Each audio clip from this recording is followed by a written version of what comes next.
Hello friends, आज मैं आपको बताऊंगा डेरी फाइलिन इंजेक्शन के बारे में। बहुत इस तरह के कमेंट्स आ रहे थे कि सर डेरी फाइलिन इंजेक्शन की हमें सटीक जानकारी दें जो कि कम समय में आप प्राप्त कर सकें। तो आज की वीडियो के अंदर मैं आपको बताऊंगा जो डेरी फाइलिन जो इंजेक्शन आता है उसका उपयोग आप अपने पशुओं में कब कैसे करना चाहिए, यानी वेटरनरी में आप इसको कब कैसे उपयोग करना चाहिए, कितनी डोज देनी चाहिए, प्रेग्नेंट पशु के लिए सेफ है या नहीं, किस तरह की स्थिति यदि आपके पशु में हो जाए तो आप इस इंजेक्शन का उपयोग करके कैसे आप मरते हुए पशुओं को भी आप बचा सकते हैं, और इसकी डोज क्या है, छोटे बड़े और कौन से पशुओं को लगाएंगे तो इसका अच्छा रिजल्ट आपके पशु में देखने को मिलेगा, कौन से रूट से आप इसका उपयोग करेंगे तो आपके पशु में। तो आज की वीडियो के अंदर मैं आपको पूरी डिटेल से डेरी फाइलिन जो इंजेक्शन आता है इसके बारे में डिटेल से बताऊंगा। तो वीडियो छोटे बनाई गई है। जितने भी जो इस चैनल पर अभी नए आए या पहली बार जुड़े हैं तो पहली बार चैनल को जरूर सब्सक्राइब कर लें, साथ में बेल आइकन ऑल वाला ऑप्शन दबाएं। आपको पता है कि यहाँ पर सही जानकारी के साथ वीडियो दी जाती है। आते आप वीडियो को लाइक किया करें और दोस्तों के साथ इस चैनल की वीडियो जरूर शेयर किया करें ताकि उन्हें भी प्रॉपर नॉलेज इस चैनल के माध्यम से मिले।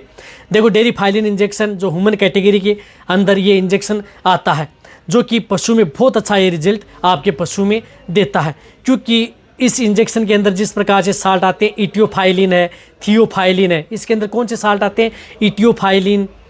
और साथ में थियोफाइलिन, जो आपको स्क्रीन के ऊपर भी दिख रहे हैं। तो ये कौन सी डिजीज़ के अंदर काम करते हैं, या आपके पशु में रेस्पिरेटरी ट्रैक्ट इन्फेक्शन, यदि आपके पशु में श्वास नली से संबंधित कोई भी बीमारी यदि आपके पशु में, यानी श्वसन तंत्र से संबंधित कोई भी बीमारी यदि आपके पशु में हो गई है, वहाँ पर आप इस इंजेक्शन का उपयोग कर सकते हैं। तो उस स्थिति में जिस प्रकार से यदि आपके पशु में निमोनिया हो गया, पशु मुंह फाड़ करके सांस ले रहा है, जैसे पशु मुंह फाड़ करके सांस ले रहा है, सांस लेने में आपके पशु में तकलीफ आ रही है, पशु ज़मीन पर गिर गया, सांस के साथ घर घर की आवाज़ आ रही है, यानी सांस नहीं लिया जा रहा, मुंह फाड़ लिया, घर घर की आवाज़ आ रही है, पशु मरने वाली स्थिति में है, तब ये इंजेक्शन आप उन पशु में उपयोग कर सकते हैं। इसी तरह से यदि आपके पशु में जिस प्रकार से फेफड़ों में पानी भर गया है, तो वहाँ पर भी आप इस डेरी फाइलिन इंजेक्शन का उपयोग पशु में करवाया जा सकता है।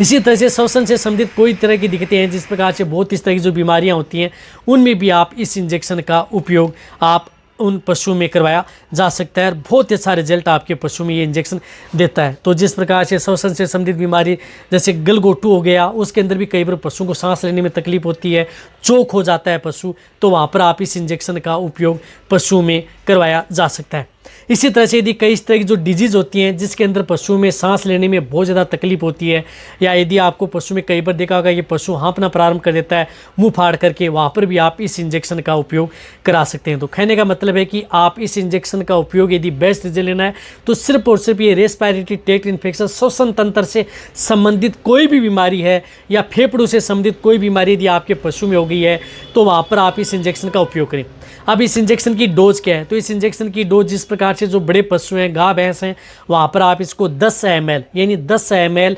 इंट्रामस्कुलर व इंट्राविनस, यानी मांस में भी इंजेक्शन लगाया जा सकता है और इंट्राविनस यानी नस में भी ये इंजेक्शन पशुओं को लगाया जाता है। इसी तरह से जैसे भेड़ बकरियों में आप इस इंजेक्शन को 2 ml इंट्रामस्कुलर व इंट्राविनस का उपयोग कर सकते हैं। छोटी भेड़ बकरी हैं तो वहाँ पर 1 ml कर लें। 2 कैट के अंदर भी आप 1 से 2 ml आप इस इंजेक्शन का उपयोग पशु में करवाया जाता है। तो कहने का मतलब है कि यदि आपके पशु में सांस नली चोक हो जाए, दिक्कत यदि पशु में है, क्रिटिकल स्टेज में है, तो वहाँ पर आप यही एक ऐसा इंजेक्शन है जो आप अपने पशुओं को मरते हुए जो सांस नहीं लिया जा रहा है उस स्थिति में पशु की सांस नली को क्या कर देता है कि खोल देता है, पशु प्रॉपर सांस लेना प्रारंभ कर देता है और आप अपने पशु बचा सकते। रही बात ये इंजेक्शन प्रेग्नेंट पशुओं के लिए, तो आप कभी भी आप इस इंजेक्शन का उपयोग जो प्रेग्नेंट हैं, गाभिन पशु हैं, उनमें आप इस इंजेक्शन का उपयोग नहीं करना है। प्रेग्नेंट पशुओं के लिए इंजेक्शन सेफ नहीं है, इस बात का आपको ध्यान में रखना है। तो नॉन प्रेग्नेंट हैं, अदर एनिमल्स हैं, उन पशु में ही आप इस इंजेक्शन का उपयोग करा सकते हैं। रही बात ये एम्प्यूल में आता है, 2-2 ml के एम्प्यूल में आता है, यानी जो एम्प्यूल आते हैं इसके 2 ml के, तो बड़े पशु में 5 ml, जो 5 एम्प्यूल आप इसका उपयोग कर सकते हैं। तो अब आप अच्छी तरह समझ गए होंगे जो डेरी फाइलिन इंजेक्शन पशु में कितनी डोज है, कौन से पशु को लगाना चाहिए, सेफ है या नहीं, किस तरह की स्थिति में ये इंजेक्शन आपके पशु में अच्छा रिजल्ट देता है। इसी तरह से जुकाम, बुखार, निमोनिया में भी अच्छा रिजल्ट देता है। तो वीडियो जितना हो सकता है शेयर करें, इसी तरह से वीडियो देखते रहें। थैंक्स, धन्यवाद।